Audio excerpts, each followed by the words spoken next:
zavq. To'g'ri yo'lda yurishning mashaqqati bor.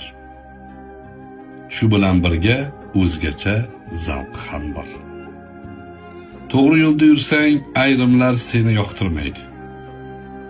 Yoqtirmaslarining asosiy sababi ularga ergashmaganing xolos. Ular ustilarida senga qarshi turishadi, lekin ichlarida havas qilishadi. Senga o'xshagilari keladi.